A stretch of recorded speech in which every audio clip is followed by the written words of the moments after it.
undang itu. Iya.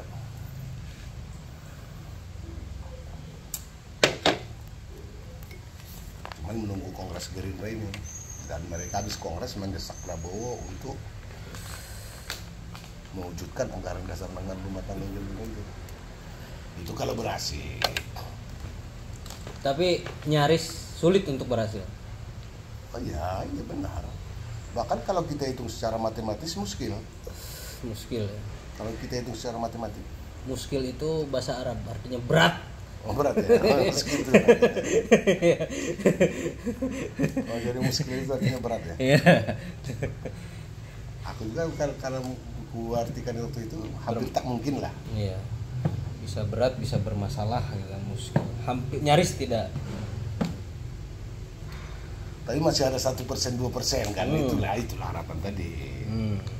Meskipun 1% itu adalah harapan. Makanya gue bilang sama mereka untuk jangan vested interest dan agak jernihlah hati itu untuk menuju misi itu. Hendaklah melengkapi diri dengan keilmuan-keilmuan untuk menopang itu supaya pertolongan Tuhan datang seperti kita kaum tadi lah. Merubah dari diri Ya sendiri. kita sendiri mengatakan ingin kembali ke Undang-Undang Dasar 45, kita masih bentuk partai. Kita masih mendukung pilkada. Iya. Kita masih mendukung pilpres. Ya aneh juga sementara kita mengatakan dengan ingin kita kembali ke Undang-Undang Dasar 45 itu berarti kita mengambil kesimpulan bahwa sistem ini nggak benar. Tapi kan Bang, kalau kita misalkan mengkampanyekan anti pilpres, anti pemilu dan anti berbagai unsur demokrasi lainnya, nanti kita dituduh sebagai Disinilah taktik, perlu taktik. Perjuangan kan butuh taktik, Rikal. Tapi jangan pula kita ikut di situ.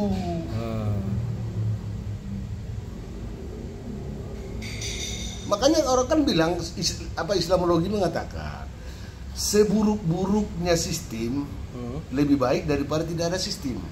Ya, betul. Ada kan? Ya. Nah, seburuk-buruk demokrasi masih lebih baik daripada monarki absolut.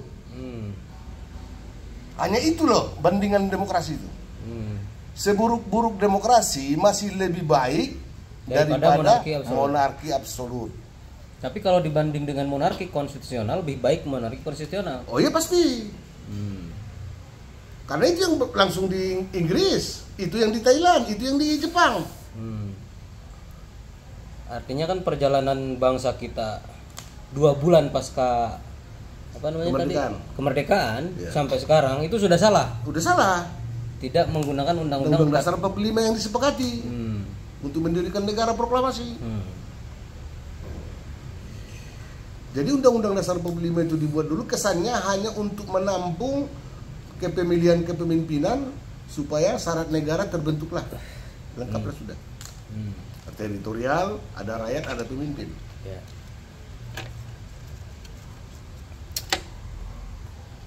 Tapi Bang,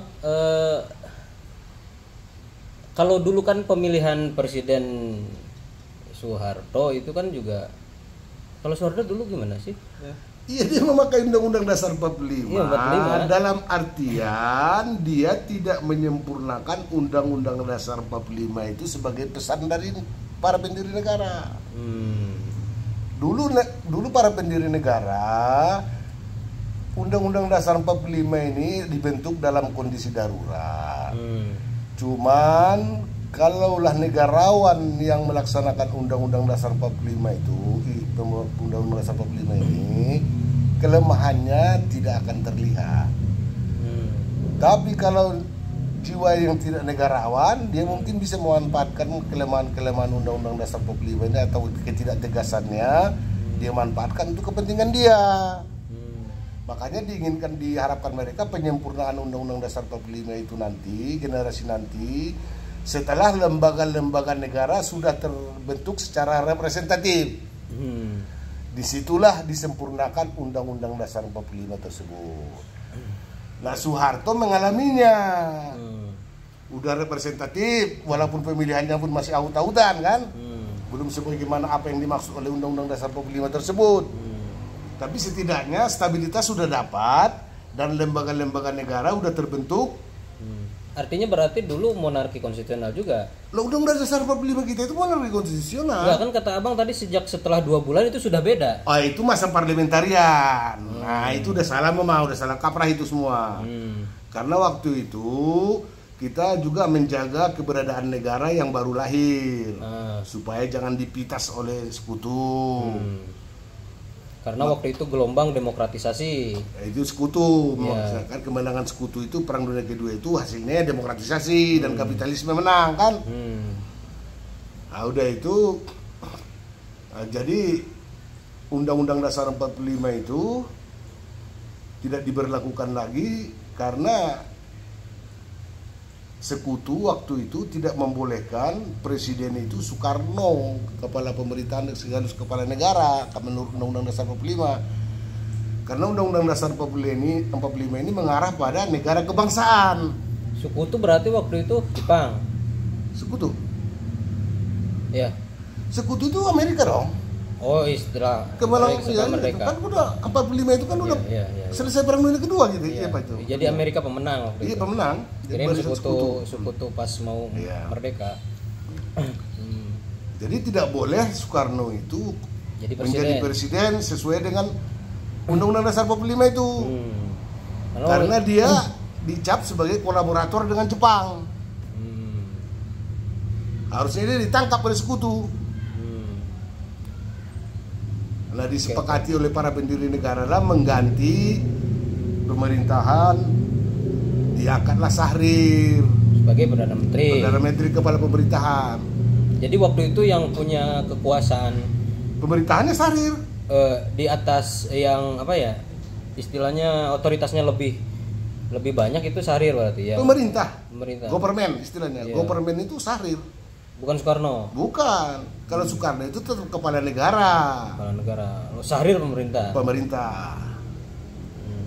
Kan itu kadang berbeda loh, Bang. Ada juga negara yang kekuasaan penuhnya diambil oleh presiden, tapi ada juga perdana menteri gitu loh. Ada juga negara yang Itu namanya semi presidensial. Contohnya Iya. Prancis. Ya, semi presidensial. Itu contohnya Prancis.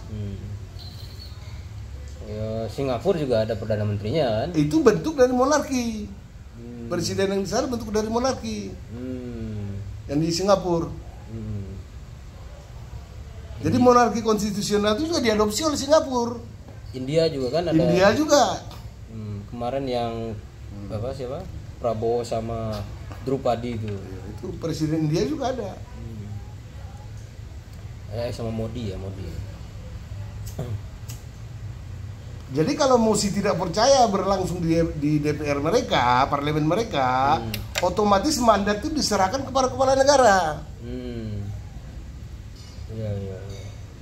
Nah, kepala negara mengapain pemilu lagi? Jadi sebetulnya berarti di era Soeharto itu masih Undang-Undang Dasar 45 masih Undang-Undang Dasar itu 45, dipakai. cuma belum penyempurnaan. Belum, karena mengangkat MPR itu, utusan daerah itu sesuka-suka dia. Oh. Istri gubernur lah, istri ketua DPRD provinsi lah, Karena istri dia pangdam lah. karena dia waktu itu yang menggulingkan kan. Nah, iyalah, dia. Dia punya otoritas untuk ini. Karena waktu itu Soekarno kan mengatakan kembali ke Undang-Undang Dasar 45. Cuman kan belum sempurna lembaga-lembaga negara, dikudeta lah, terjadilah peristiwa 65. Muncullah Soeharto. Nah, terjadilah Soekarnoisasi. Sampai buku-buku Soekarno dibakar dan siapa yang menyembunyikannya dituntut. Oh, ada Soekarnoisasi. Oh iyalah. Jadi pondasi bangsa kita udah dirubah oleh Soeharto. Walaupun dia tetap memakai Undang-Undang Dasar 45, tapi hanya untuk kekuasaannya belaka. Kepentingan kekuasaan. Tapi waktu itu tahun 65 ya? Ya lah, proses Ini juga Tempo dibredel juga waktu itu. oleh apa? Oleh Soekarno. Soeharto. Soeharto itu beda lagi, itu tempo udah berjalan, itu 80-an ke atas, itu 84 kayaknya, itu tahun 92. Itu otoritas dia, karena kekuasaan dia itu tidak boleh diganggu. Masalahnya itu kan. Jadi Bang, kalau kita ingin kembali ke Undang-Undang 45 yang asli, berarti kita harus mengambil sistem monarki konstitusional itu. Iya, tapi tidak usah kita bilang monarki konstitusional. Sifat Undang-Undang Dasar 45 kita itu monarki konstitusional, Enggak, kan harus ada penyebutan sistem. Iya boleh, secara akademi boleh. Monarki konstitusional. Iya, secara akademi. Tapi tidak usah kita sebut ke rakyat. Karena pendengaran orang kata monarki ini masih jelek. Oh, karena iya. Karena monarki ini kan bayangannya raja. Iya, otoritarian. Iya, kan? Jadi kalau monarki absolut ya teokrasi, iya, gitu kan. Teokrasi. Iya, iya.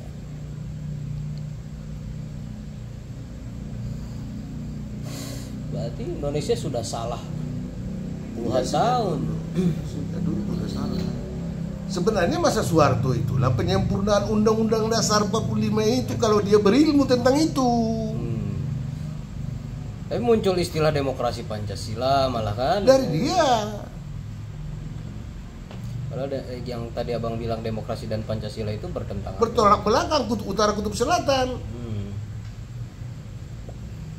Tapi kok ada waktu itu akademisi yang akhirnya dia merumuskan demokrasi Pancasila lalu menjadi kurikulum PPKN gitu loh. Itulah masa Soeharto ya, begitulah semua.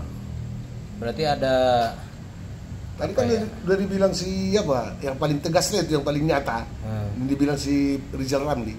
Sejak tahun 70-an seluruh fakultas ekonomi sudah tidak diajarkan lagi mazhab ekonomi di luar Adam Smith. Berarti semua isi kepala para ekonom yang menepuk dadanya ekonomi di negeri ini hanya ekonomi Adam Smith. Libertarian, iya, liberal. Kapitalisme. Pasar. Ekonomi pasar. Ya. Emang dulu selain Adam Smith ya ekonom itu ya Louis Blanc di Perancis. Apa Oscar Taylor. Banyak tuh. Cuman kan terjadi Barat Timur, sosialis, kapitalis. Nah, pada akhirnya kan dimenangkan kapitalis. Nah sekarang ini barulah geopolitik hari ini mulai muncul lagi sosialis. Sosialis ini yang ya Rusia lah, Soviet, Uni Soviet dulu. Ya itu kan ya akarnya tetap dari Marxis kan. Maksudnya itu tetap aja dasarnya dari dari ekonomi apa itu Adam Smith itu. Oh cuma akhirnya dua. Jadi kalau filosofinya aja kita masuk ke filosofi itu materialis, dua-duanya materialis. Iya. Dua-duanya materialis. Sebenarnya kakak adik udah. Antara kapitalis dengan sosialis. Iya. Kita singkirkan dulu ini ada di Adam Smith. Lepaskan dulu Adam Smith. Jangan banyak masuk kita filosofi.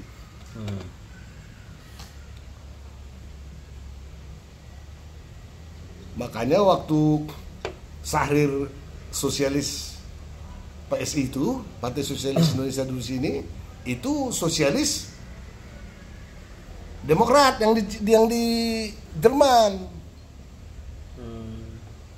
Masaknya. Mazhab sosialis kita, makanya disebut sosialis kanan. Kalau mazhab sosialis Tan Malaka beda lagi. Cina. Bukan Cina maksudnya. Itu jangan dulu negara kita ambil. Filosofi sosialis itu dulu. Apa bedanya sosialisnya si Syahrir sama Malaka ini? Tan Malaka sosialis dia basisnya Islam. Loh malah Islam? Iya. Tan Malaka itu? Iya. Bukan komunis? Komunis itu kan makanya kita harus paham dulu apa itu sosialis sama komunis. Semua itu berdasar semua dari sosialis. Cuman untuk mempercepat masyarakat sosialis ini terwujud, inilah komunis. Oh jadi butuh revolusioner. Butuh pengertian dulu apa itu sosialis gitu. Pemahaman dulu kita para sosialis itu apa gitu. Jadi komparasi dari sosialis ini kapitalis. Ya, modal pemilik modal. Nah, individualis. Ini sosialis kan? Sosialis individualis. Kapitalis itu dasarnya individualis. Nah kalau sosialis ini ibarat tumbuhan, Sosialis ini melahirkan ideal. Jadi kalau kapitalis itu melahirkan liberal. Sosialis melahirkan ideal. Iya, ideal. Negara sosialis yang ideal apa? Loh, ini masyarakat ideal itu maksudnya kebersamaan. Jadi gini apanya percontohannya, Rikan. Percayakah Anda dengan kebersamaan cita-cita Anda tercapai? Ya percaya. Dengan kebersamaan kan? Iya, dengan kebersamaan. Ya saling menopang. Berarti kau percaya kan? Percaya. Berarti kau sosialis. Individual tidak percaya pada kebersamaan dan dia percaya pada diri dia sendiri untuk mewujudkan cita-citanya. Makanya dia butuhkan modal, Kapital. dan mencari modal ini dia mengeksploitasi dirinya. Kalau perempuan ya jadi lonte, kalau laki-laki jadi yang lain-lain bisa untuk dapat modal. Jadi calo. Nah, jadi modal itulah dibutuhkan modal, butuh kapital. Masyarakat individual yang percaya pada cita-cita dia bisa hasilkan dengan power dia sendiri dan keahlian dia sendiri dan skill dia sendiri, itulah menginginkan modal. Dan hasil dari skill dia itu mendapatkan modal. Baru dah cita-cita dia itu kan tercapai. Dan cita-cita itu tercapai dengan kebebasan yang diinginkan. Nah, sosialis tidak, kebersamaan. Jadi modal dari sosialis itu kebersamaan tadi. Kalau cita-cita itu tercapai, di sosialis masih ada kebebasan nggak? Loh, di sinilah ideal tadi, masyarakat yang ditata oleh ideal tadi. Kebebasan seperti apa? Nah, baru kita definisikan ini. Apa yang kau maksud kebebasan itu? Nah, itu kan ini ada kebebasan yang kebablasan. Ya, itu maksud aku itu definisi kebebasan dan independen itu apa? Kita kan belum satu pendapat tentang apa itu independen. Iya, independensi. Rancu gitu masih jargon gitu loh, yang mengada-adakan sesuatu tapi tidak mungkin ada gitu, tidak mungkin terwujud gitu loh.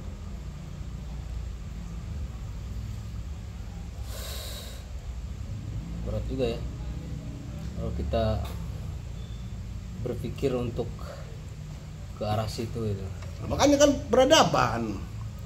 Tapi kalau abang melihat dunia yang semakin konservatif ini kan, Trump mundur dari WHO segala macam gitu loh, itu gimana bang?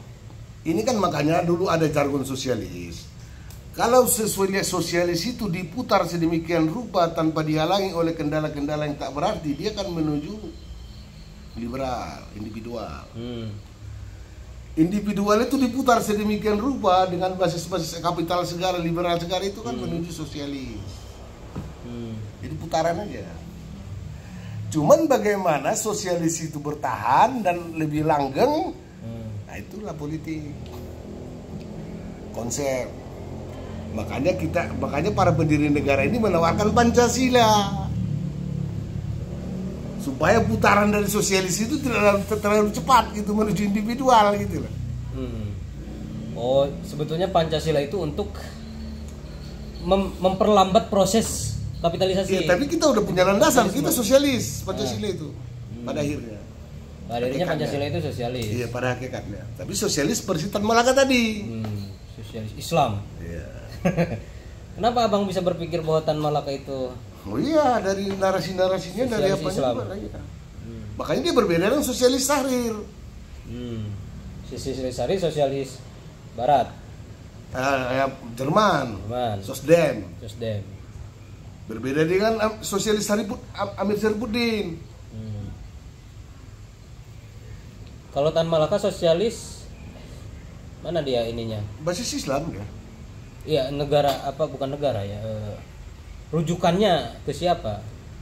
Rujukannya nggak ada, dia aja. Dia aja sendiri. Cuman dia berkawan dengan komunis internasional, itu dalam artian mensosialisasikan pemikiran dia. Makanya waktu berontak PKI dia nggak setuju. Waktu 1928 apa 12 yang buruh kereta api yang mogok itu dulu, Silungkang, peristiwa Silungkang. Berarti bang, kalau kita punya pikiran untuk menolak sistem demokrasi ini sah-sah saja ya? Oh iyalah, sah-sah saja, karena kita karakter bangsa kita itu, jadi demokrasi ini kan berbasiskan masyarakat individual. masyarakat kapital tadi. Individual masyarakat. Jadi sedangkan kita masyarakat kekeluargaan. Bagaimana kita menerapkan masyarakat individual dengan masyarakat kekeluargaan? Berarti dipaksakan. Makanya dalam sistem pemilihan kita juga merusak kekeluargaan kita. Iya, beda pilihan saling tikam kan. Bahkan kita pinjam uang saudara kita, padahal istrinya orang PAN. Ada kasih lihat dulu biar aku mencalonkan dulu dari PDIP ini. Tiba-tiba kalah, tidak ada masuk. Utang itu jadi apa? Dari ribut keluarga. Jadi dari ribut keluarga menjauh dari persaudaraan. Ujungnya ajas kekeluargaan rontok, terutama di Batak nih. Ini kan orang selalu berpikir bahwa antitesa demokrasi hari ini adalah kembali kepada sistem monarki absolut seperti khilafah gitu. Nah itu udah lain, itu sendiri mereka nggak ngerti, Islam itu juga nggak ngerti. Itu bukan dipaksakan. Bensen berarti. Dibuat dulu prototipe masyarakat atau bangsa yang menjalankan etika Islam. Sehingga bangsa lain melihat bangsa ini menjadi ternyuh atau ingin gitu. Ingin menjadi masyarakat tadi. Tidak usah kita bilang Islam. Tapi peradaban kita peradaban Islami, tapi tidak sebut kita Islamkan. Gitu. Oh, tidak usah menggunakan diformalkan istilah khilafah. Gitu. Iya. Ya. Tapi kan sebetulnya kalau teman-teman dari HTI ini kan atau yang sering mengusung khilafah ini kan mereka ingin ada kepemimpinan internasional gitu loh. Iya, pada akhirnya menuju ke sana, tapi tidak usah disebut. Oh. Nah kalau representasi bangsa ini sudah mengacu pada Pancasila, otomatis dia itu Islami. Nah, tapi kan tidak bisa kalau misalkan ini kita negara Pancasila, katakanlah kita sudah monarki konstitusional tadi. Kita kan tidak bisa ikut ke Suriah yang ada pimpinan khilafah di sana. Kita kan tidak bisa begitu. Nggak bisa karena tidak ada memproklamirkan khilafah, tidak ada. Iya. Jadi representasi bangsa inilah yang akan dituru dan berlomba-lomba orang menjadi warga negara Indonesia. Karena tatanan masyarakat yang elegan dan layak itu mereka lihat di sini. Sehingga berlomba-lomba mereka menjadi warga negara kita. Jadi malah mereka yang ingin jadi warga negara. Iya, malah kita lah yang menjadi lead. Seperti orang berbondong-bondong ingin menjadi warga negara Singapura. Iya. Kita lah mercusuar itu. Nah setelah kita mercusuar barulah kita mempengaruhi. Iya. Tapi memang Bang masuk akal juga ya kalau misalkan kita ini menggunakan monarki konstitusional. Iya. Kita akan lebih maju seperti Singapura. Oh lebih. Karena potensi alam kita. Iya. Makanya pajak itu tidak boleh dibebankan pada bangsa Indonesia. Pajak itu hanya dibebankan pada warga negara Cina, Arab, India yang berusaha di negeri ini. Oh jadi harus ada perbedaan antara warga negara dan bangsa. Oke. Bangsa kita lah menjadi mercusuar dunia. Ini kan hampir dipukul rata. Yang disebut bangsa itu ya warga negara. Makanya pelaksanaan Undang-Undang Dasar 45 itu bakal rancau dan tidak mampu dijalankan oleh siapapun pemimpinnya kalau tidak mengerti dia perbedaan bangsa dan warga negara. Karena di pembukaan Undang-Undang Dasar 45 itu diutamakan pada rakyat. Rakyat itu representasi bangsa. Makanya di situ memajukan kesejahteraan umum bangsa Indonesia, mencerdaskan kehidupan bangsa Indonesia. Setelah cerdas bangsa ini, setelah maju kesejahteraannya, inilah kesempatan kita menjadi ikut serta dalam perdamaian dunia. Baru didengar orang omongan kita. Tapi dalam kondisi begini kita mau didengar omongan kita, ya enggak lah. Kecerdasannya enggak memadai. Iya. Macam si Jokowi sok-sok mau ke Rusia. Sial. Iya. Tapi Bang, kalau ini kan hari ini ya, per hari ini kita bukan berbicara ke Undang-Undang 45. Antara WNA dan bangsa itu hampir sama. Udah rancu lah. Ya udah rancu gitu kan. Nah kalau misalkan kita kembali lagi ke Undang-Undang 45, nah peranakan yang hasil silang antara Cina dengan bangsa kita misalkan, atau Arab dengan bangsa kita, itu disebut apa? Lihat, yang menikahi itu putri Arab atau putri Cina terhadap bangsa Indonesia, dia otomatis jadi bangsa Indonesia. Tapi kalau dia laki-laki Cina menikahi bangsa Indonesia, belum tentu anaknya bisa menjadi bangsa Indonesia. Oh, berarti kita ambil nasabnya itu dari laki-laki, patriarki gitu. Iya. Nah, sedangkan kan kalau sekarang kan dalam sistem demokrasi itu gak ada patriarki, semua egaliter. Ya egaliter juga, dalam jargonnya nggak mungkin diwujudkan juga. Sebetulnya patriarki lebih nasional ya. Oh ya itu semua juga semua patriarki kok. Garis keturunan dari Tuhan juga laki-laki kok. Ada perempuan lah, kau juga. Gennya aja udah beda. Berarti, makanya di Amerika sana baru abad 18 itu perempuan boleh memilih. Bahkan di negara demokrasi seperti Amerika pun tidak pernah terjadi seorang pemimpin negara dari perempuan. Oh iya, mereka tetap ada karena batasan perempuan itu sangat banyak, menstruasi, apa segala itu nggak bisa. Makanya Tuhan juga udah bilang pemimpin itu laki-laki. Jangan kita mengadakan sesuatu hal yang muskil gitu loh.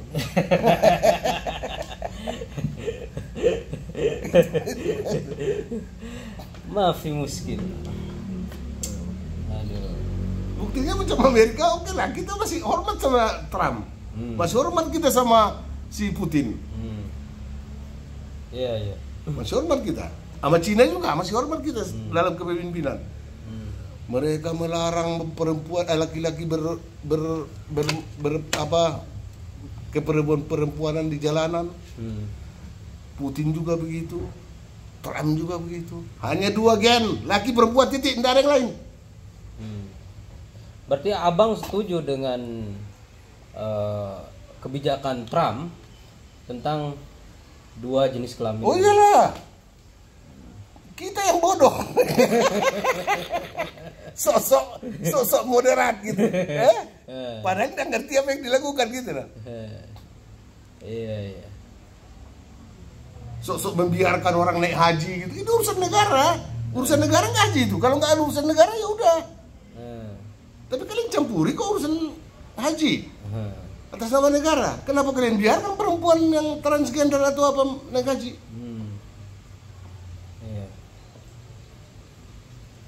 Iya, betul tuh. Berarti kalau kita beranggapan bahwa jenis kelamin 2 terus kita patriarki, memang itu adalah dari sumber keilmuan agama sebetulnya ya. Tetap sumber pengetahuan itu berarti agama gitu. Bukan basis sosial atau hasil dari peradaban selama ini gitu. Makanya kita kan dalam Islamologi itu ilmu itu kan dari Tuhan. Makanya waktu Adam manusia pertama juga diajarkan ilmu. Wa 'allama Adamal asma. Mana lagi? Etika itu kan dari agama juga. Manusia itu kan pada dasarnya kan binatang. Cuman diberikan akal budi ya. Diturunkanlah ayat-ayat dari langit supaya kalau lapar jangan kalian membunuh untuk makan. Ya, ada etika di situ. Iya, kan dari semua dari agama kok etika itu mana ada dari otomatis. Berarti iya. Berarti sifatnya etika itu dipelajari. Iya, siapa Aristoteles? Aristoteles juga mengakui itu kok. Bukan given etika itu ya. Bukan. Aristoteles mengakui itu kok. Kalau jenis kelamin baru given. Itu gak bisa dirubah. Kodrat, adik kodrati ya. Makanya akal itu isi kalian dengan ilmu supaya akal kalian itu lebih brilian. Nah, itulah yang diisi si Aristoteles. Makanya di Islamologi kan dia kan disebut guru kedua Aristoteles itu. Memang dia enggak Islam, tapi dia mempunyai ketauhidan dari dasari oleh keilmuannya. Plato juga begitu, memang dia bukan Islam, tapi dia mengakui ada kekuatan di luar manusia yang besar. Itu dari keilmuannya. Makanya banyak juga ulama yang mengatakan bahwa Plato dan Aristo ini nabi juga. Ya itulah udah, tapi kalau udah selesai apa guru kedua lah. Guru kedua aja. Kalau Nabi juga terlalu representatif gitu ya. Agak susah. Berarti Plato sama Aristo itu tidak pernah menghendaki demokrasi. Enggak ada. Kalau Aristoteles mengatakan aristokrasi. Ya, aristokrasi. Ya. Terdiri dari orang-orang berilmu juga. Meritokrasi. Ya. Terdiri dari orang-orang berilmu juga. Nah, yang dijaring dari sistem demokrasi ini mau berilmu yang penting ada uang. di backup pula dengan apa itu yang DDC apa namanya? Survei. Ya itu lupa saudara saya. Kalian tidak suka aku uang. Iya, kalau itu. Survei itu kan tergantung pesanan. Lah udahlah, kau tahu makanya agak aneh. Bawa itu dalam berbicara kebenaran gitu lah. Berarti Abang tidak meyakini bahwa masyarakat 51% memilih Gibran. Udah percaya lah, malah percaya sih, malah percaya itu. Wah. Malah percaya gue itu. Dulu Jokowi aja udah kulawan. Masih jadi calon gubernur. Si Ahok juga. Karena aku tahu caranya orang ini jadi lain ini ada sesuatu hal yang disembunyikan ini, diselubungi dalam niatnya ini. Gorong-gorong itu segala lah gitu lah. Ada agenda terselubung ya. Ada nih apanya niatnya nih, tidak benar ini orang. Jadi menurut Abang pemimpin yang benar ini contohnya seperti siapa sih? Ya kalau di sini, kalau kita di Indonesia ini, pemimpin dia Bung Karno lah. Gus Dur belum. Kalau secara sosial pun mungkin ya. Tapi yang secara pikiran, Bung Karno lah. Karno ya. Yang mengerti tentang negara ini dan yang ingin membangun bangsa ini, negara ini ya Soekarno. Masalahnya waktu tidak menjawab. Megawati enggak ya? Dia nggak tahu apa-apa itu si Megawati itu. Nggak tahu benar ibu rumah tangga itu, ibu rumah tangga pun nggak baik. Benar. Kalau nggak anak Soekarno dia itu tukang pecal di kaki lima itu. Benar. Makanya dia giring Pancasila 1 Juni itu sebagai Pancasila yang akan mengganti Pancasila di pembukaan Undang-Undang Dasar 45 kelak. Memang berbeda ya Pancasila 1 Juni dengan berbeda karena ada kata demokrasi di situ. Yang 1 Juni. 1 Juni itu kan tawaran Bung Karno terhadap BPUPKI pada saat itu. Sama kerajiman. Tapi Bung Karno itu dia melegalkan yang 1 Juni atau yang ada di Undang-Undang 45? Hasil kesepakatan dari panitia 9 di mana semua itu mensahkan ketuanya kan Bung Karno. Cuman yang hasil kesepakatan konsensus mereka yang ada di pembukaan Undang-Undang Dasar 45. Tapi kan hari lahir Pancasila diperingati 1 Juni. Itulah salahnya, makanya Soeharto dulu tidak mau melakukan itu. Karena berarti kalau begitu hari lahir Pancasila sesuai dengan silakan siapa itu? Undang-Undang 45 itu. 18 Agustus. 18 Agustus. Iya. Berarti benar Habib Rizik dong. Kalau itu tesis dia benar dia. Iya. Karena hari lahir negara itu 18 Agustus dengan adanya konstitusi kita. Konstitusi kita 45 itu berikut ada di situ Pancasila di pembukaan kan satu iringan itu satu bundel.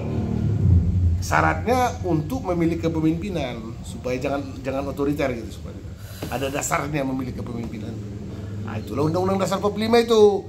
Disitulah lahirnya negara. Jadi negara itu diperingati 18 Agustus lahir negara. Kalau 17 Agustus itu hari kemerdekaan bangsa. Makanya gue berdialog dengan berbagai orang tua ya, kayak Pak Asad mantan Wakabin itu, dia bilang juga Pancasila itu 18 Agustus, bukan 1 Juni. Karena Undang-Undang Dasar 45 kita itu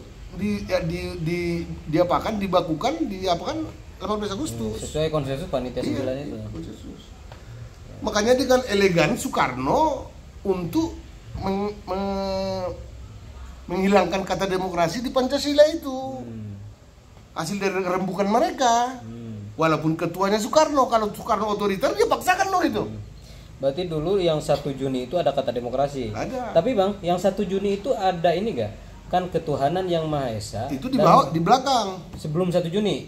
Waktu 1 Juni itu di belakang di nomor 5. Oh, ketuhanan yang Maha Esa di nomor 5. Tapi ada wajib menjalankan syariat Islam bagi para itu 21 Juni itu. Oh, itu yang ada 22 Juni. Oh, yang ada kata Iya. menjalankan syariat Islam itu. Iya, itu pertarungannya sebelum terwujud Panitia 9 tadi, hasil dari Panitia 9. Berarti yang 1 Juni tidak ada. Enggak ada. 1 Juni hanya itu. Tetap Tuhan yang Maha Esa. Cuma di nomor urut 5. Nomor 5. Nah, yang 22 Juni di nomor urut 1 ditambahkan kemanusiaan yang ada, kerakyatan yang dipimpin oleh hikmah kebijaksanaan tetap. Nah, baru final 18 Agustus. 18 Agustus. Oke. Gitu ya. Jadi istilahnya 1 Juni di antitesis 22 Juni. 22 Juni kan sih? Iya. Nah, 22 Juni di antitesis di antitesis sintesanya ya ini 18 Agustus. Ya, tawaran dari timur kan tidak boleh mencari karena kami juga tidak diakomodir gitu. Ya, yang siapa namanya Ki Bagus Hadikusumo itu kan. Nah, yang keberatan itu sini.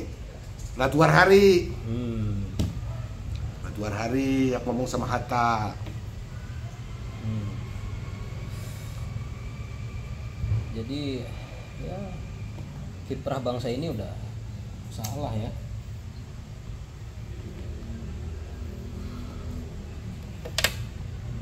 Karena bayangan mereka yang makanya nggak ada partai di situ, utusan golongan itulah yang seperti representasi partai. Kata partai ini aja kan bukan adopsi kata kita, bukan bahasa Indonesia. Itu bahasa apa? Lo kan partai kan perti, pesta. Oh iya. Perancis, Inggris.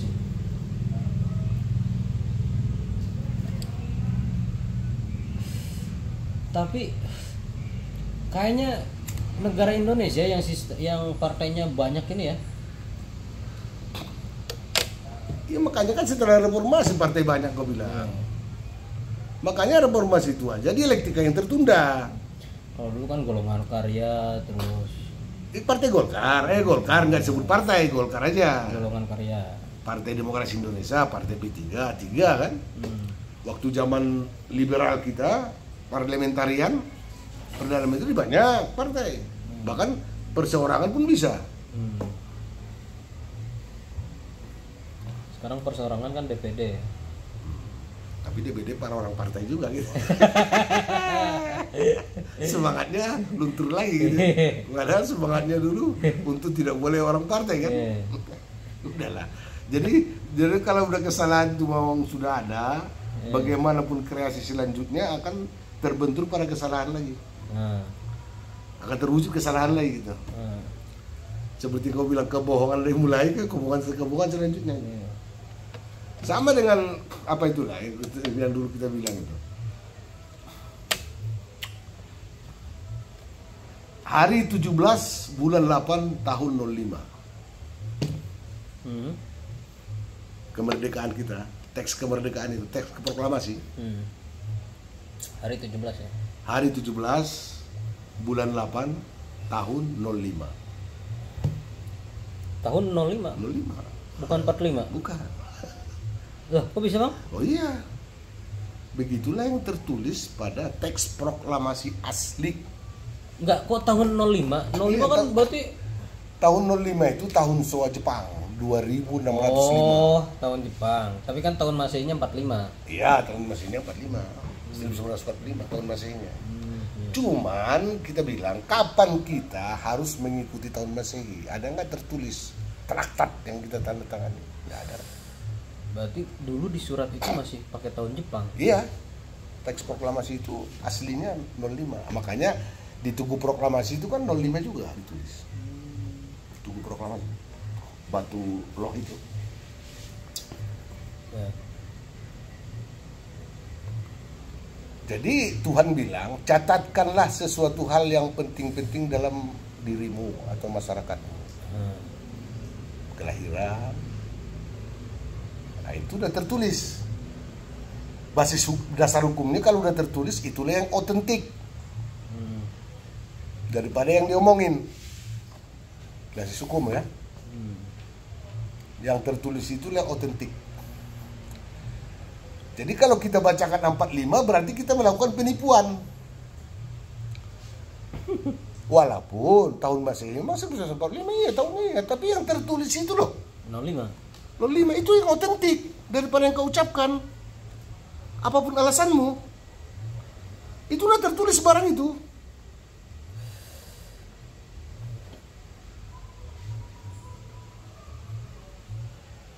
Karena mungkin waktu itu udah masih dalam pemerintahan Jepang kan.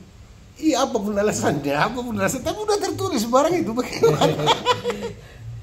Jadi harus tekstual seperti itu ya. Iya, bacakan itu.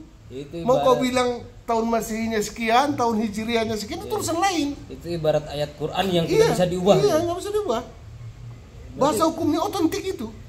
Sakral banget dong, Bang. Iya, otentik, bahasa hukum.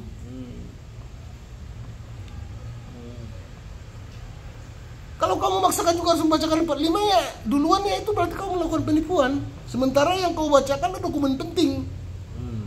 Berdirinya negara ini. Karena hasil kemerdekaan tidak bisa kita mendirikan negara. Kalau kita tidak merdeka, tidak bisa kita mendirikan negara.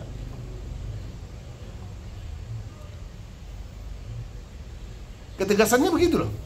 Sementara yang dokumen penting aja masih bermain-main kalian, apalagi selanjutnya. Berarti kalian tidak hargai dokumen penting ini. Nah gitu lah argumentasinya. Berarti bangsa ini sudah itu kembali lagi. Sudah sering berbohong. Ya berbohong. Menghambur-hamburkan uang miliar-miliar di istana sana. Yang diucapkan hanya kebohongan. Hendaknya dibacakan di istana sana proklamasi itu harus 05. Setiap 17 Agustus. Iya, baru bacakan kalau mau untuk mengeliminir yang lain-lain pikiran. Tapi tanggal sama bulannya sama, Bang? Sama. Acuan Jepang itu sama, tapi tahunnya dia tetap tahun Showa Jepang. Dia lebih tua daripada Cina dalam penulisan tahun. Iya. Walaupun Jepang itu sebenarnya unsur dari Cina kan, menurut antropologinya kan. Tapi sekarang ini orang yang memang betul-betul memahami Bung Karno dan memahami Undang-Undang 45 yang asli ini kan udah jarang, Bang. Coba tanya anggota-anggota DPR di parlemen itu. Mana tahu mereka. Orientasi mereka beda, makanya kita kan kasihan sebenarnya sama mereka. Hanya orang itu urusan duniawi aja kok, urusan materi aja kok yang mereka ubah. Makanya hasil dari pemilu tidak mungkin menghasilkan orang-orang berilmu yang model pemilu begini. Kau sudah menyadari itu kok. Ngapain lagi kau bungkus-bungkus dirimu untuk membenar-benarkan itu? Dari sistem rekrutmennya aja udah dari uang semua, bagaimana? Jadi yang duduk di kursi mewakili kita itu bukan orang-orang berilmu ya? Bukan. Pada dasarnya bukan orang berilmu. Iya. Cuman mereka punya uang ya. Sementara kita secara umum miskin. Silau-lau lihat uang. Makanya kita ini yang miskin cuma bisa berbicara seperti itu gitu loh. Tapi jangan salah gitu kan. Yang tadi bilang innallaha la yughayyiru ma biqaumin hatta yughayyiru ma bi anfusihim itu.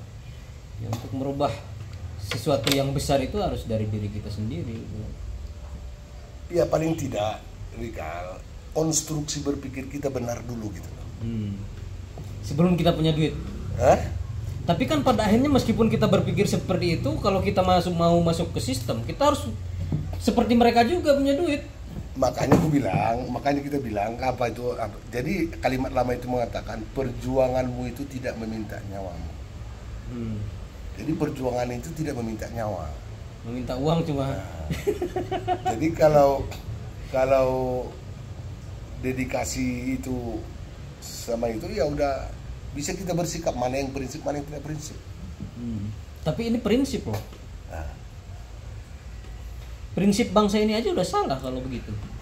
Makanya juga apa yang kau lakukan dengan konsisten dan intensitasnya tetap, kau akan dihidupi oleh perjuanganmu itu. Tapi hidup ya.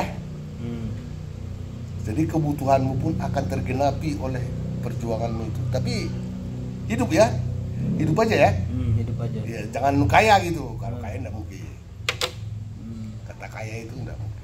Tapi hidup kau, dan kau mudah-mudahan kekhawatiran kau sama anakmu mungkin terjaga. Semacam itu loh.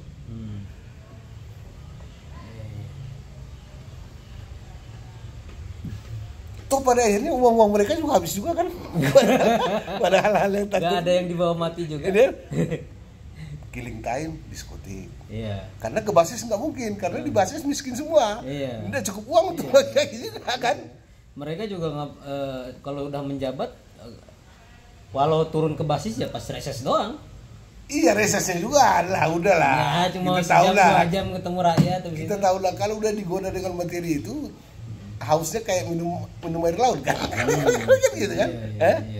Iya. Udahlah, yang inilah kalau anak anggota DPR sakit harus ke rumah sakit internasional lah, dorongan dari istri. Masa anak anggota DPR berobatnya ke puskesmas kan enggak wajar itu sana. Sekolahnya juga begitu. Masa anak anggota DPR pakai sepeda motor yang jeleknya. Semua itu buncah, semua itu uang, semua itu. Belum lagi telepon dari Cirebon muncul. Ponakan lah yang mau. Itu semua sama itu. Akhirnya kelimpungan, uang gaji itu juga nggak cukup, Rihal. Akhirnya korupsi. Iya, ke sana akhirnya. Karena kita masyarakat kekeluargaan, belum berani kita menjadi individual di negeri ini, men. Nanti kita pulang kampung nggak dihargai kita, saudara di sana, saudara di sana. Kau lupa, kau kacang lupa kulitnya, kau kata. Iya, ayo. Jadi berbahaya sekarang ini. Seseorang mempunyai sosial tinggi karena dia tidak bisa melepaskan diri dia dari keluarga besarnya. Keluarga besarnya ini sangat bangga pada sosok ini. Jadi pengaduan signifikan dalam kehidupan pun terusnya telepon ini berdiri. Habislah juga kan. Sementara sosok ini tidak mau dibilang pelit oleh keluarga besar minimal. Tanggungkanlah. Bagaimana kamu manajemen dirimu untuk tetap kondusif? Tapi Bang, itu kan dalam keadaan yang apa ya? Enggak, menurut gue gini. Ada gak satu sistem yang bisa meminimalisir korupsi? Inilah yang aku bilang dulu sama Saud Aritonang yang ketua KPK itu sebelum jadi. Kau orang Batak, men. Saud Situmorang? Iya, yang KPK.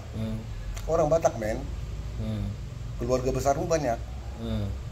Sementara ibarat kau membuka lahan di hutan, isinya semua binatang. Kau memegang parang. Kau asik membunuhin binatang-binatang itu, lupa kau membuka hutan di tengah hutan, membuka ladang di tengah hutan, karena isinya semua binatang. Jadi kau mau menggunakan parang kau itu hanya untuk membunuh binatang, sehingga lupa kau membuka ladang di hutan. Begini juga lah KPK ini hari ini. Lebih baik kalau nanti dilantik kau masuk kau di KPK itu, ajak stakeholder semua di negeri ini untuk duduk satu meja. Kenapa terjadi korupsi itu? Itu harus kau lakukan. Gak bisa kau KPK punya pedang gitu membunuhi binatang-binatang di hutan itu. Sekarang kan banyak begini, Bang. Salah satu alasan korupsi karena gaji tidak cukup, sehingga pemerintah menaikkan gaji. Tapi kan tetap aja, wong bangsa kita ini jiwanya korup kok. Kesimpulannya ke sana karena udah terbiasa. Kau juga mendefinisikan seperti itu. Pada dasarnya bangsa ini bukan bangsa korup, bukan bangsa penyuap. Karena akidah Islam kita menghalangi kita untuk itu. Sementara kita 85%, 90% adalah orang Islam di negeri ini. Yang mengajari kita itu Cina. Mengajari korupsi? Iya, menyuap. Itu Cina. Karena peradaban kita hari ini sama dengan peradaban mereka 1800-an di Cina. Waktu dijajah Inggris. Kenapa Bang menyimpulkan itu adalah budaya Cina? Iya, budaya Cina lah. Dan Cina Kau baca peradaban Cina abad-abad 18 di Cina sana waktu dijajah Inggris. Bagaimana? Iya, sering suap. Jadi kita itu pada dasarnya adalah bangsa yang bermoral dan tidak mau, makanya para pejabat berdagang tuh tiru Cina dong, giat. Bukan giat. Cina itu tidak ada dosa. Sedangkan kita bangsa yang beretika dan bangsa yang beragama. Ada batasan dosa. Iya, jadi mereka tuh jangan kau suruh kita berkompetisi dengan Cina dalam perdagangan di negeri ini. Kau yang tolol yang mengucapkan itu, tidak mengerti kau. Kondisi bangsamu, karakter bangsamu yang berasaskan kekeluargaan, yang beragama, yang ini. Berarti dulu budaya Cina begitu. Tapi gue pernah lihat satu film. Jadi korupsi ini muncul karena peran negara, kewajiban negara tidak dilaksanakan. Kalau peran negara dilaksanakan, niscaya korupsi itu kata asing bagi kita. Kalau peran negara. Lalu peran negara apa? Mencerdaskan kehidupan bangsa. Otomatis kesehatan, pendidikan gratis mutlak pada bangsa Indonesia. Mutlak tanpa embel-embel. Pendidikan, kesehatan, gratis mutlak. Listrik dan lain-lain. Iya, penopang itu kan penopang kecerdasan. Iya. Listrik itu. Penopang kehidupan. Iya, kalau kita semua dananya dilakukan dengan jelas ya, anggarannya jelas. Penyalurannya, Iyalah. mungkin korupsi itu sangat minim ya. Nggak ada bolehnya kata korupsi itu bagi kita asing. Iya. Asing. Memajukan kesejahteraan umum itu apa? Ekonomi. Jadi prioritas yang dilakukan kebijakan oleh negara tentang ekonomi harus diprioritaskan pada bangsa dulu sebelum warga negara. Kredit-kredit di bank itu harus ke bangsa dulu baru ke warga negara.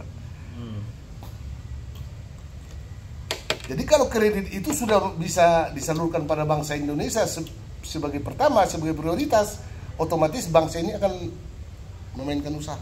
Oke, kembali ke kategorisasi tadi WNA dan bangsa. Masalahnya bank kita ini lebih percaya kepada WNA daripada. Itu karena dididik karena mereka disuap. Mereka mengatakan pembenaran itu supaya eksistensi mereka dalam penyuapan itu tetap berlangsung. Kalau bangsa Indonesia kan tidak mau disuap. Sementara Cina yang mengajukan kredit ini pekerjaannya kan spekulatif. Yang pelacuran lah, yang perjudian lah. Ya mudah dapat uangnya. Bahkan 100 juta yang diminta si Cina ini, bahkan dia kasih 30% sama si pemberi kredit. Karena 70% ini juga diputar dalam bisnis spekulatif, itu akan menguntungkan. Kalau kita kan tidak boleh. Iya. Kita kan usaha kita yang halal.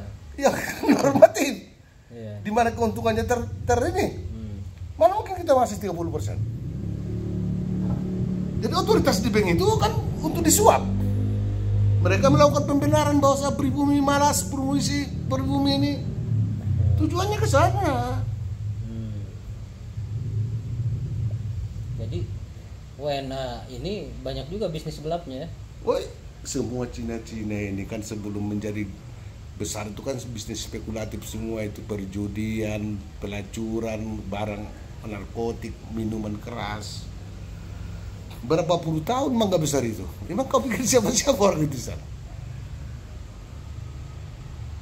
Setelah udah punya modal yang agak ini, baru pinjaman pula udah besar mereka, udah bisa mereka sogok sana yang sogok sini. Baru mereka lihat properti apa semua yang lebih tinggi. Tapi dasarnya itu dulu semua Cina di negeri ini. Ya. Gue juga banyak dapat cerita begitu. Manipulasi di bank. Sampai yang memberikan 30% itu takutan. Waduh, kalau gitu diancam mereka. Waduh, ini bangkrut nih gimana? Waduh, tambahin lah, bisa nggak lebih apa? Supaya jangan ketahuan yang 30% itu diserahkan. Begitu ya sistem mereka ya. Oh iyalah. Kita budaya suap nggak ada sama kita. Karena kita bisnisnya dan perdagangannya yang normal-normal aja.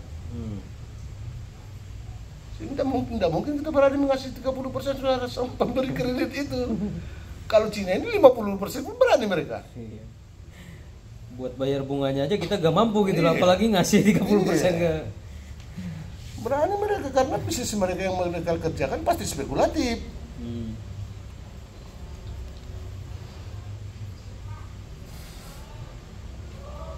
Bangsa Arab juga sama aja ya.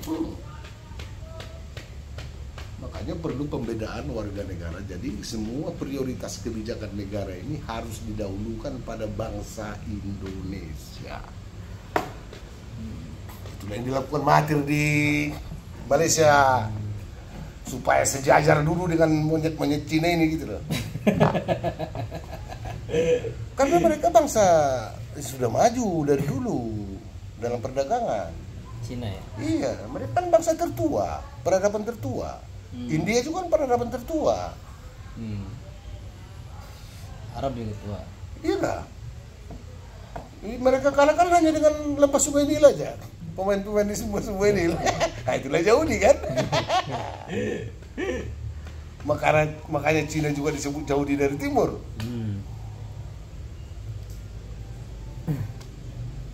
Jadi bangsa kita bekas dijajah yang dimana kesehatannya dan kecerdasannya mengkhawatirkan organisasi dunia. Jadi bagaimana langsung bangkit merdeka langsung sejajar dengan kecerdasan orang Cina, orang India ini, orang Arab ini. Didiklah dulu, cerdaskanlah dulu bangsa ini. Kalau mau bertanding pun setelah udah sam-sam, udah setara. Makanya ketika kita menyalahi Undang-Undang 45 itu akhirnya terjadi ketimpangan. Oh iya gitu kan, antara warga negara keturunan dengan bangsa asli gitu kan. Jadi hilang semua makna kita merdeka, makna kita dulu mendirikan negara ini, makna kita dulu membuat undang-undang dasar. Yang merdeka itu kan bangsa. Yang mendirikan negara itu kan bangsa. Yang membuat hukum undang-undang dasar itu kan bangsa. Pemerintahannya pun otomatis harus bangsa Indonesia. Makanya waktu perdebatan aku dengan si bekas Polsek Menteng itu yang Uta Galung dia.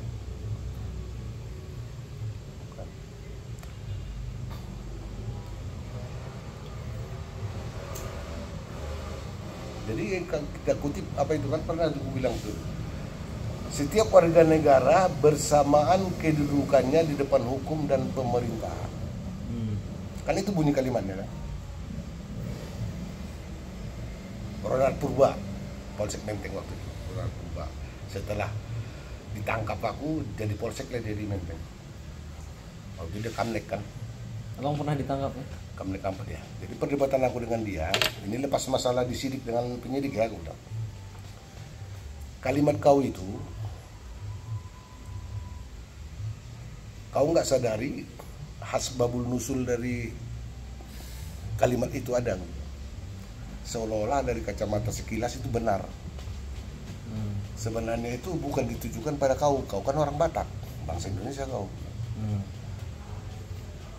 Itu ditujukan pada warga negara, kalimat itu Cina, Arab, India itu dan Indo-Eropa yang ada, kita tidak beda-bedakan mereka di depan hukum bangsa Indonesia, depan pemerintahan bangsa Indonesia. Itu makna kalimat itu. Bukan kau ikut di situ, kalau kau udah otomatis. Itu di mata hukum bangsa Indonesia, di mata pemerintahan bangsa Indonesia, warga negara ini tidak bisa kita beda-bedakan sama perlakuannya. Karena bangsa kita ini mendirikan negara, bangsa kita ini membuat undang-undang. Otomatis bangsa ini juga yang pemerintahannya.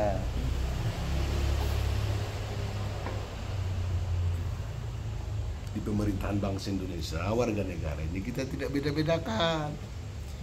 Tapi untuk posisi kepemimpinan politik harus bangsa Indonesia. Harus. Tidak boleh. Berarti makna merdeka berarti kita nggak ada lagi dong. Sedangkan tujuan kita merdeka itu ingin mengangkat harkat martabat bangsa Indonesia supaya sejajar bergaul di antara bangsa-bangsa dunia. Karena kita pernah dijajah sehingga harkat martabat bangsa kita masih jauh. Berarti nilai kebangsaan kita itu berbanding jauh dengan seperti bangsa Persia. Oh iyalah. Cina, bangsa. Iya, harus kita akui kan kita pernah dijajah. Kita ini masih apa ya? Ya mungkin yang disebut Belanda sebagai inlander ini secara mental kita juga masih inlander, Bang. Iya, sampai sekarang jadinya. Iya. Kok mereka yang mendapatkan kesejahteraan hidup di negeri ini kok? Mereka bisa menyuap polisi dan tentara untuk kepentingan mereka apa hari ini? Gue misalkan kalau bergaul dengan banyak lah teman-teman gue yang orang Iran, orang Arab, orang India, mereka merasa bangga gitu loh dengan bangsanya gitu loh. Oh, iyalah. Berbeda dengan bangsa kita. Makanya kalau di Malaysia, orang-orang pendatang di Malaysia itu baik Cina, baik India, baik Keling, Bangladesh, sekiranya berperang Malaysia dengan negara asalmu, siapa yang kau bela? Negara asal lah. Makanya dibuat undang-undang setiap warga negara wajib menjaga kelangsungan negara ke depan. Bukan ke bangsa kita, bukan ke kita, itu kalimat itu ditujukan kepada mereka. Jika ada nanti negara yang akan muncul ini, negara Indonesia nanti sudah muncul, ada berpersoalan dengan negara asalnya, supaya mereka tidak memihak negara asalnya gitu loh. Itu asbabul nusul kalimat itu muncul. Asbabul nusul namanya. Iya. Asal muncul lagi. Makanya tuh pengertian kebatinan kita harus ada sebagai bangsa Indonesia. Nah kebatinan mereka itu dulu yang mendirikan negara itu itulah tertuang di undang-undang dasar itu. Untuk menjaga kelak kalau ada persoalan negeri yang mereka dirikan ini dengan negara asalnya, mereka tidak berpihak pada negara asalnya. Makanya dibuat ada kewajiban untuk menjaga kelangsungan negara ke depan. Setiap warga negara. Kalimat itu tidak ditujukan kepada kita sebagai bangsa. Makanya kalau mau menepuk dadamu, ucapkanlah saya bangsa Indonesia, bukan sekedar warga negara. Sekarang orang saya warga negara juga.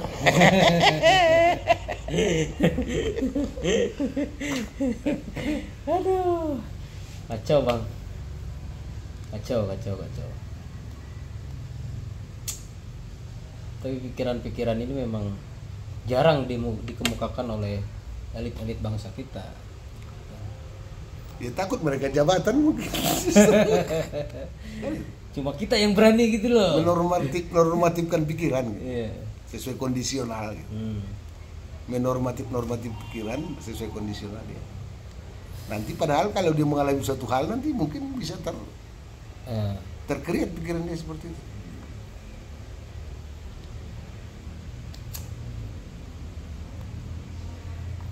Berarti negara ini jauh dari kata ideal. Ya makanya kita ingin mengharapkan bangsa ini dikembalikan ke apa yang mereka maksud dalam mendirikan negara ini. Negara ini kan sebagai alat aja. Cita-citanya ya kemerdekaan bangsa kan. Kesejahteraan sosial. Kita disebut bangsa budak loh oleh Belanda namanya. Tidak boleh kita bernaung satu restoran dengan orang Cina, orang Arab. Biarpun kau ada uang gitu. Wah sedih lah itu. Iya. Kayak anjing gitu ya. Oh iya. Dilarang masuk pribumi dan anjing gitu. Terus gimana? Kesadaran ini maksudnya yang diskriminasi dong, apa yang kau maksud dengan diskriminasi? Kami ingin menegakkan cita-cita kami merdeka, kok sebut diskriminasi?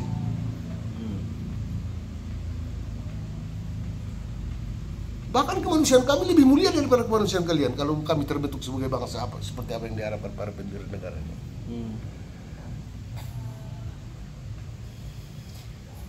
Basis kami ketuhanan. Kalian basis kalian apa?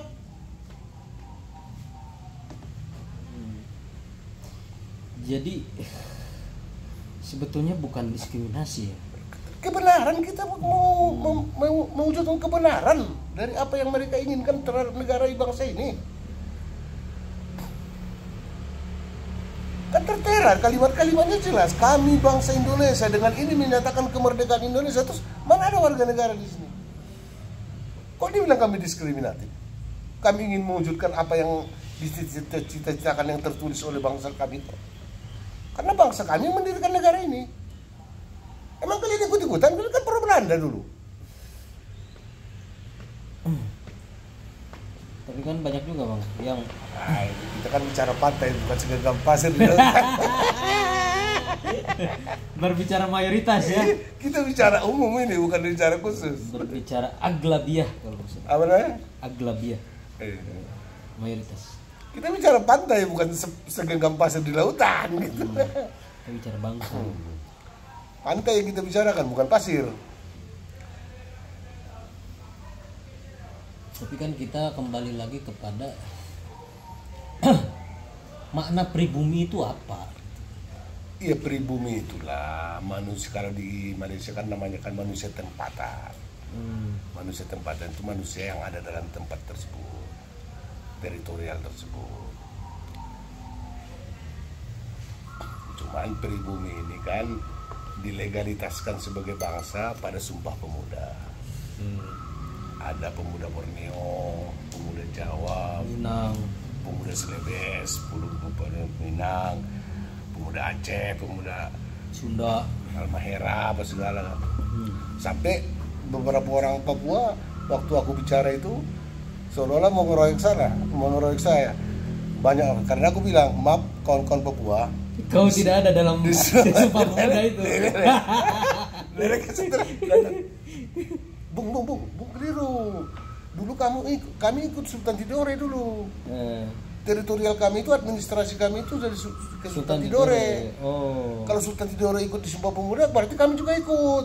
Wah, iya benar juga ya. Oh, berarti dulu itu Papua itu teritorial Sultan teritorial Tidore. Tidore. Timur lah ya. Kayak pigai gitu dulu. Itulah mereka. Oh, jangan-jangan orang kayak pigai dulu nggak ada juga nih. Sumpah Pemuda itu ya. Jadi jelas kan ada daerahnya, ada teritorialnya. Kalau Cina mana ada teritorialnya, men? Arab mana ada teritorialnya, men? Batak jelas teritorialnya ada. Minang ada, Jawa ada, Sunda ada.